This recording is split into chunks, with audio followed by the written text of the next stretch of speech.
I'm Tara Jander, and I'm running for the Vice Chair of the Lee County Republican Executive Committee, and I'm doing so as an American First candidate. The reason that I'm running for the Republican Executive Committee Vice Chair position is because I value God, my family, and my country, and I feel that this will give me an opportunity to be able to serve all of those in a way that's best reflecting of our constitutional republic. Many of you received a red binder from us, and if you haven't yet, we will make sure we get those to you. One of the reasons that our slate, the America First slate, provided these to everybody in the REC is because information is powerful, and if you don't know what your rights and your responsibilities are, it's almost impossible for you to ensure that you can do what your job is and you can hold us accountable to what our job is. In the red binders, you'll find the American First candidate bios. It introduces Michael Thompson, who's running for the chair. I'm running, as I mentioned before, for the vice chair position. Lesley Jander is running for the secretary position, and Dave McGehe is running as treasurer. On the reverse side of this document, you'll find our platform. The following page is an index of the documents that are our controlling documents, how we run our organization, and how we should be governing ourselves. As I mentioned already, the United States Constitution, the Florida State Constitution, and the state statutes. To help you with this, tab 1 will share with you applicable statutes that govern the Republican Executive Committee.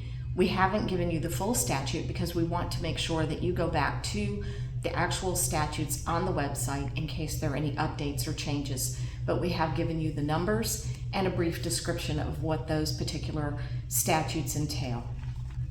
Tab 2 is the next document, the Constitution of the Republican State Executive Committee of Florida. This is the next level of controlling documents, if you will, pecking order. After that, tab 3, the Republican Party of Florida, Procedures and Rules. Next, tab 4 covers the model constitution for our county. And finally, Robert's Rules of Order. Anything that's covered in any of the preceding documents or the top documents is priority over anything lower down on the list. And so I'm going to cover a few of those things down the line.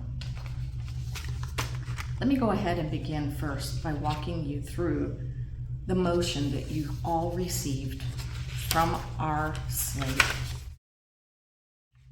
It looks like this, and it came with a cover sheet as well. And we will attach this also to this email. This is a motion on how to accomplish our board election process. It basically consists of 3 specific items. First and foremost, it is a recommendation that there be a sign-in sheet, and then using an honor system, signing to say that you're eligible to vote on election day, affirming that you have not missed 3 or more consecutive meetings without proper excusal.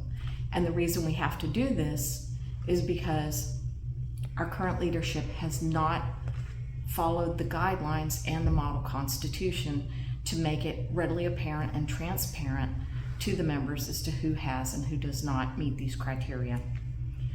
The second part of this motion deals with the actual process of counting and accomplishing the vote itself. Each individual will get 1 ballot per race. The member will then fill out each ballot as each race is called. And we will have designated a single vote counter. Now, this can be done by election. I would recommend that people nominate who they feel comfortable with.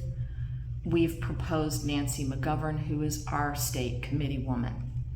She would sit at a table, open each ballot, read the name on that ballot out loud for everyone in the Republican Executive Committee in our REC to hear what's going on. The candidates or their witnesses would stand behind them and be able to see what was on the piece of paper simultaneously with what she says. If there's any discrepancy, it can be immediately addressed. This will eliminate the need for recounts and any other confusion. It can be addressed right at that moment. A second person up in the front, facing all the members, the vote counter, and the candidates, would be an individual who would have either a whiteboard or a poster board on which they can make tally marks indicating which candidate was called out by the vote counter. That would be done out loud as well.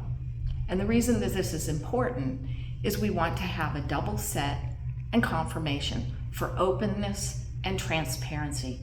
It also allows the people in the REC to be involved in the process instead of taking this into a separate room. And again, it's a second check on confirming who received that vote, again, to eliminate the need for any potential for recount. It can be addressed right then and there.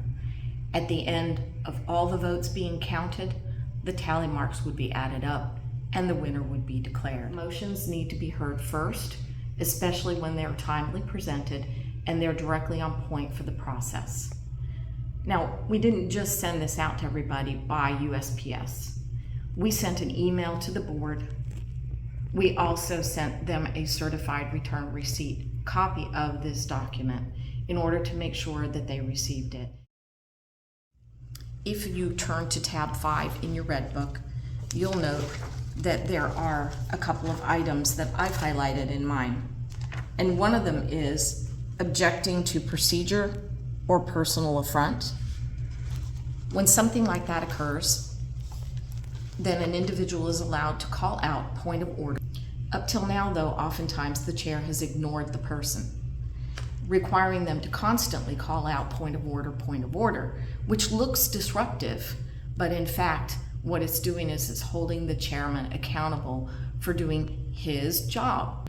Once the chair recognizes somebody on a point of order and they explain their concern with either the proposition or the procedure, or as may occur, a personal affront, the chair needs to make a decision. The chairman's decision generally will stand unless somebody disagrees with it, in which case they then can go to vote on the ruling by the chair. And the way we vote on the ruling by the chair is somebody needs to call out and state, "I appeal the chair's decision." Again, this allows them to interrupt the speaker. It does, however, require a second, whereas a point of order does not. And it also authorizes individuals to be able to debate the decision of the chair compared to the point of order that was addressed and called out by the original person. And then a simple majority vote is held by the body because it is the Republican Executive Committee that determines how things go. There are a number of areas where our organization needs to be improved. We need to remember that we, the people, are the ones that are in charge. And that means the executive body is supposed to follow what the decisions are of the actual Republican Executive Committee. The job of the board is to organize and to execute, not to dictate. We need to work on teamwork and personal accountability. Education is key. The website hasn't been updated since 2020. There's no information on it telling anybody what a precinct committee person does. There's no information on there that will tell you how to find the controlling documents that we had to supply to you separately because they were never given to you. We need to build up our membership because we need to have a strong presence in our community to make sure we can get the vote out. I've been a member of the Republican Executive Committee for a little while now, but before that, I was a member of this community. And I'll be honest with you, I never got a phone call from anyone from the REC encouraging me to get out the vote, telling me what I could do, informing me about who the members were that were running for different elected positions.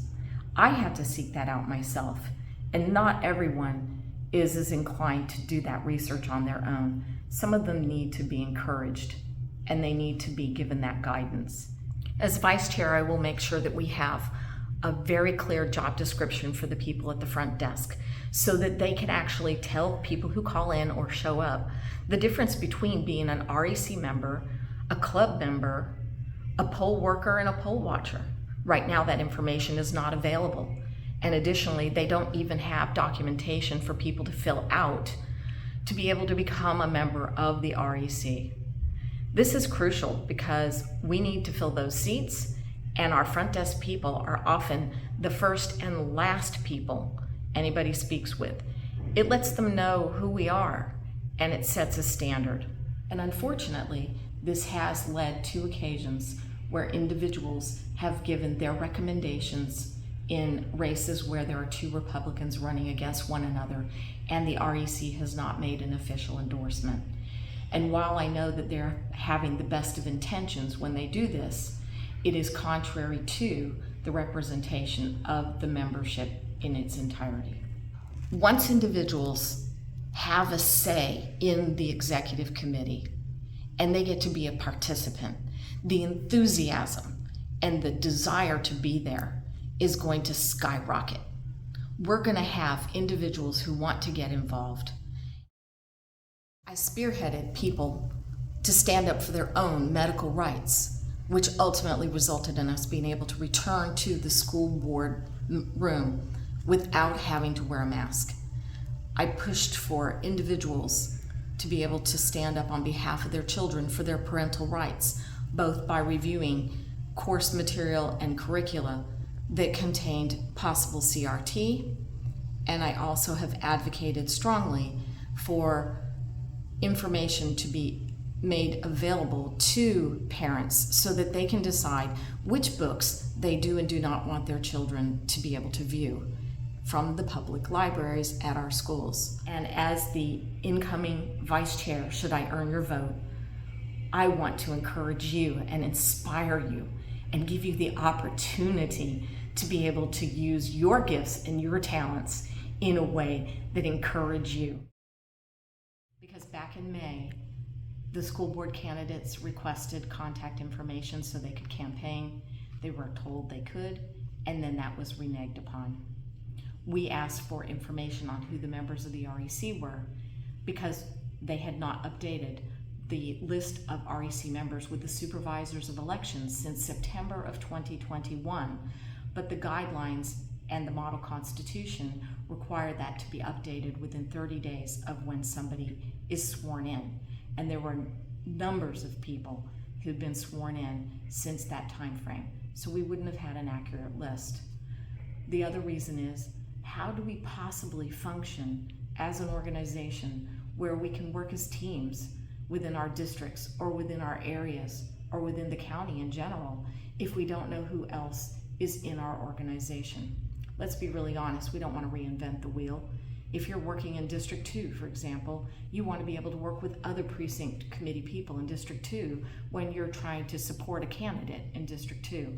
And that has been undermined because the current board has indicated that there was a privacy reason. More recently, look at the hurricane. How many of you would have liked to have been able to contact people and let them know, hey, my power came back on, I have a spare generator, I can do laundry for somebody, I can give anyone who might need a respite from the heat, an air-conditioned location to be, or my car is drivable, and if you need a ride to the local Publix in order to be able to get some food, or to go to the pharmacy to get your medications, we could have helped one another, and that information was not available. I'm open to hearing what you have to offer and share, and your feedback, because it is the entire committee that is the one that runs this particular organization and is the future of not just Lee County, not just Florida, but our nation. Thank you.